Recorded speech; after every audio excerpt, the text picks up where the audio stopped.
Now, class 11th. Once again, good morning to all of you.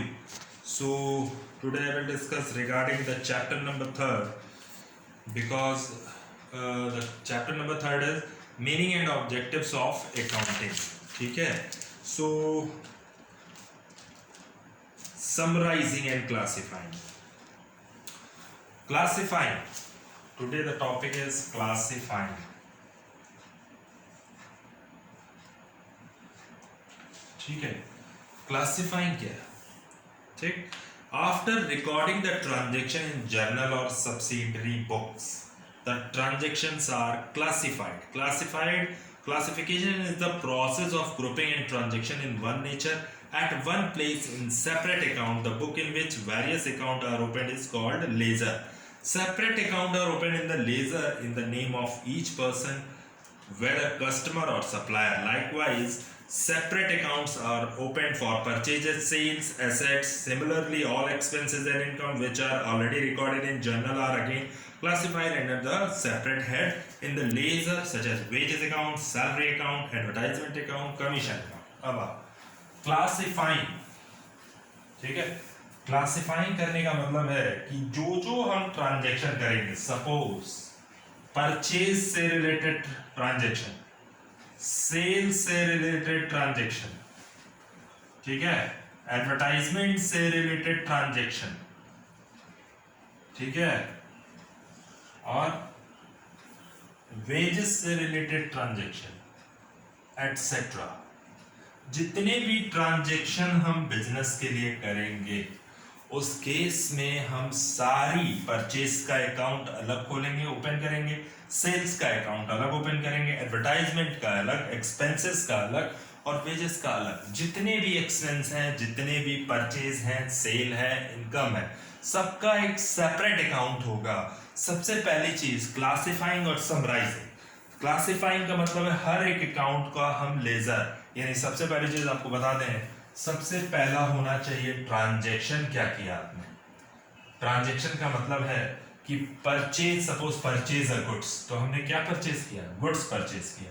सो उस case में वो क्या है? एक तरीके का ट्रांजैक्शन है कि हमने ट्रांजैक्ट किया उस चीज को, यानी हमने अपने बिजनेस के लिए गुड्स को परचेज किया या सेल किया, तो वो इट इज कॉल्ड ट्रांजैक्शन। ठीक है, या कोई एक्सपेंस किया, it is called transaction. Clear?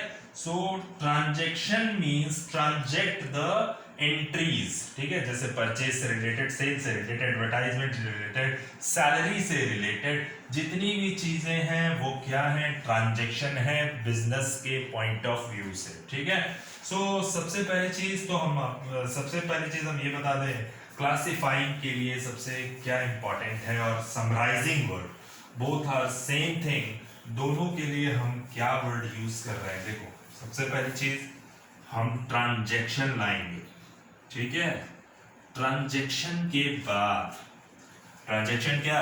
Purchase goods, sold goods, ठीक है, फिर उसके बाद हम एंट्री बनाते हैं जर्नल, सबसे पहला टॉपिक और पूरे अकाउंट का सबसे मोस्ट इंपॉर्टेंट टॉपिक, जहां से पूरा अकाउंट डेबिट और क्रेडिट स्टार्ट होता है। फिर इसके बाद हम ले जाते हैं, ठीक है, जर्नल का मतलब क्या है? जर्नल में सारी एंट्रीज को पोस्ट किया जाता है, कितना सेपरेट अकाउंट होता है सबका, क्या डेबिट है, क्या क्रेडिट है, वो हम जर्नल के अकॉर्डिंग बता सकते हैं। सारी चीजों का सेपरेट अकाउंट बनेगा, डेबिट होगा, क्रेडिट होगा, फिर उन सारी चीजों का सेपरेट लेजर अलग अलग खुलेगा, जिसको हम बोलते हैं सेपरेट अकाउंट खुलेगा, उसको हम बोलते हैं लेजर। ठीक है, फिर इसके बाद का काम आता है हर एक सिंगल अकाउंट का बैलेंस, जिसको हम बोलते हैं कि अगर सपोज करो कि अगर हम ये कह दें purchase goods from mister Ram 20,000 rupees, ठीक है, हमने राम को 20,000 में से 10,000 रुपीज दे दिया, ठीक है, तो और कितना देना बाकी है? 10,000। राम हमारा क्या है? हमने गुड्स परचेज किया, तो राम हमारे लिए क्या है? क्रेडिटर्स है, यानी लेनदार, लेने वाला। 10,000 रुपये हमने उसको पेमेंट कर दिया, 10,000 रुपये हमारे पास और हमको देना बाकी है राम को, तो वो बैलेंस कहाँ शो करेगा? ट्रायल बैलेंस में। कितना देना बाकी है? Trial balance. सबका शॉर्ट फॉर्म क्या होता है? Trial balance. और ट्रायल बैलेंस के अकॉर्डिंग हम लोग क्या बनाते हैं?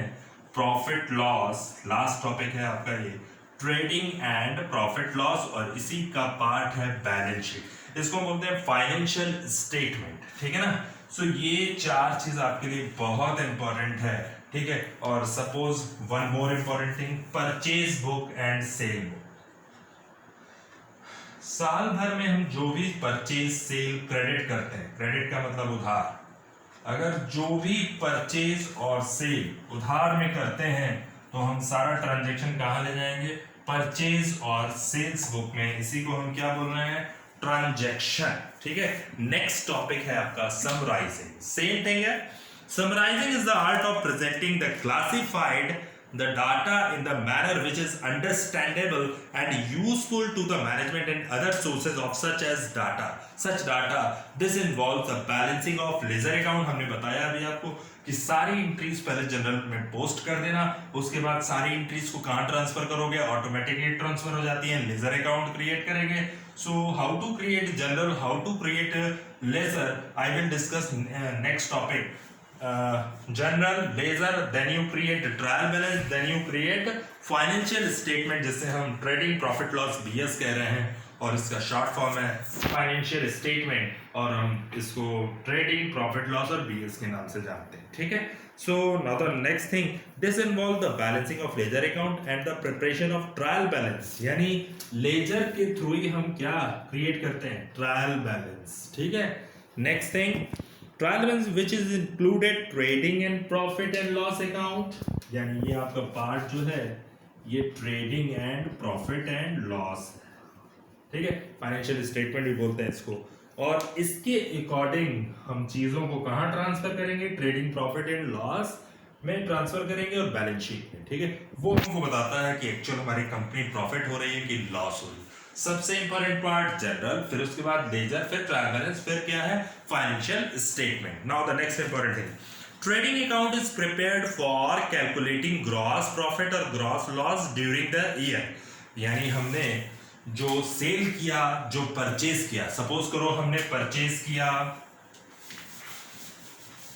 रुपीस, परचेज किया रॉ मटेरियल रुपीस 2 लाख का, इस पर वेजेस हुआ 20,000 रुपीज का, इस पर कोल, गैस एंड वाटर का इस्तेमाल किया गया, 10,000 रुपये खर्चा आया, एक्सपेंस हुआ। इस पर इलेक्ट्रिसिटी चार्जेस, यानी इलेक्ट्रिसिटी चार्जेस हमने काउंट किया 10 है, तो गुड्स को बनाने में कितना खर्चा आया, 2,20,000, 10,000, 10,000।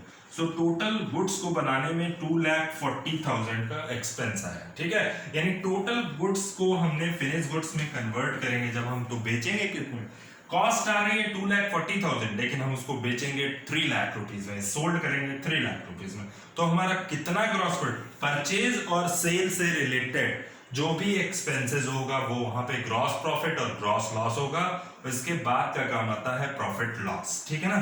सो फिर से एक बार रिपीट कर रहे हैं, purchase, wages, coal, gas and water, electricity, इन चारों चीजों को काउंट करोगे तो टोटल परचेज कितना माना जाएगा, 2,40,000। परचेज रॉ मटेरियल अगर हमने खरीदा था तो उस पर वेजेस एक्सपेंस हुआ, उस पर हमने बनाने के लिए कोल, गैस एंड वाटर लगाया, उसको हमने बनाने के लिए इलेक्ट्रिसिटी का यूज किया, तो जो कॉस्ट आ रही है वो 2,40,000 रुपीज की। और इस 2,40,000 को हम गुड्स को कितने में बेचेंगे, हो सकता हो इस गुड्स को हम 3 लाख रुपीज में सोल्ड करें, तो टोटल ग्रॉस प्रॉफिट कितना हुआ, परचेज और सेल से रिलेटेड जो भी सेल ज्यादा है वो कितना हो जाएगा, 60,000 रुपीज सेल ज्यादा होगी, ठीक है। सो हम ये मान लेंगे वो हमारे लिए परचेज और सेल से रिलेटेड जितनी भी चीजें आएंगी वो वहां पे ग्रॉस प्रॉफिट और ग्रॉस लॉस क्रिएट होगा, और अगर प्रॉफिट लॉस से चीजें रिलेटेड हैं तो नेट प्रॉफिट और नेट लॉस होगा। आगे हम डिस्कस करेंगे इस चीज का, ठीक है।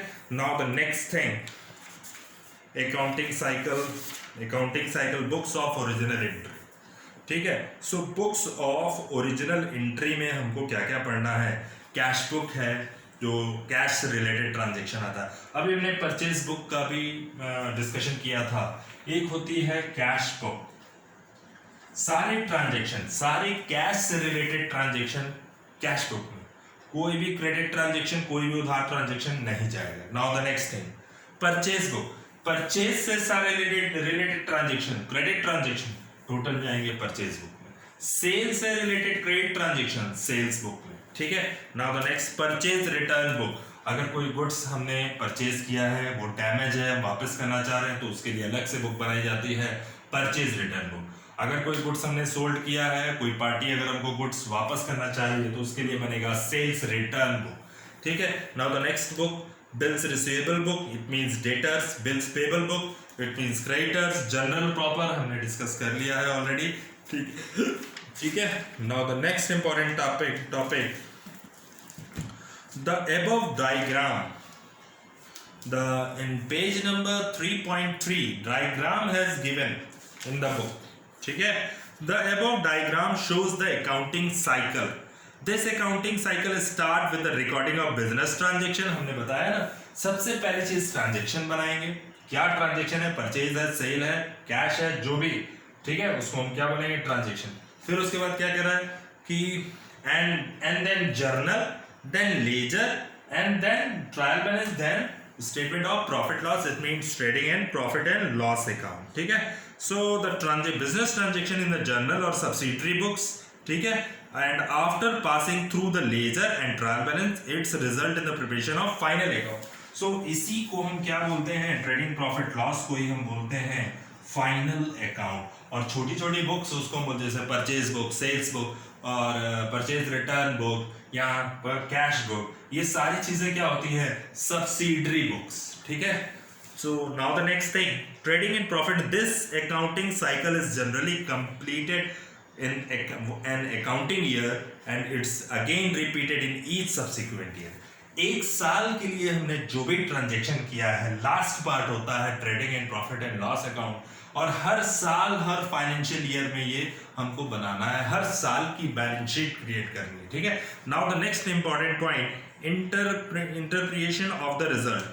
In accounting, the result of the business are presented in such a manner preparing trading and profit and loss account and balance sheet, ठीक है, that the parties interested in the business such as such as proprietors, managers, bank, creditors, employees, etc. can have full information about the profitability and the financial position of the business. सारी चीजों के बारे में अगर आपको actual profit जानना है तो सारे क्रेडिटर्स का बैलेंस सही होना चाहिए, सारे डेटर्स का बैलेंस सही होना चाहिए। क्रेडिटर्स का मतलब होता है कि जो जिनको हमको पैसा देना है, और डेटर्स का मतलब होता है जिनसे हमको पैसा लेना है। तो सारे बैलेंसेज अपनी जगह सही हो जाएंगे, तभी जाकर हमारी एक्चुअल फाइनेंशियल पोजीशन के साथ साथ एक्चुअल प्रॉफिट और लॉस का पता लगेगा, ठीक है। Now the next thing, communicating. Accounting attributes also include the communication of financial data to the users who analyze them as per their individual requirements. So सबसे पहली चीज ये बता दें, अकाउंट से रिलेटेड काम कौन करेगा? जो अकाउंटेंट होगा वही तो करेगा। Now the next important thing, objectives of accounting. So tomorrow I will discuss objectives of accounting. Thank you class.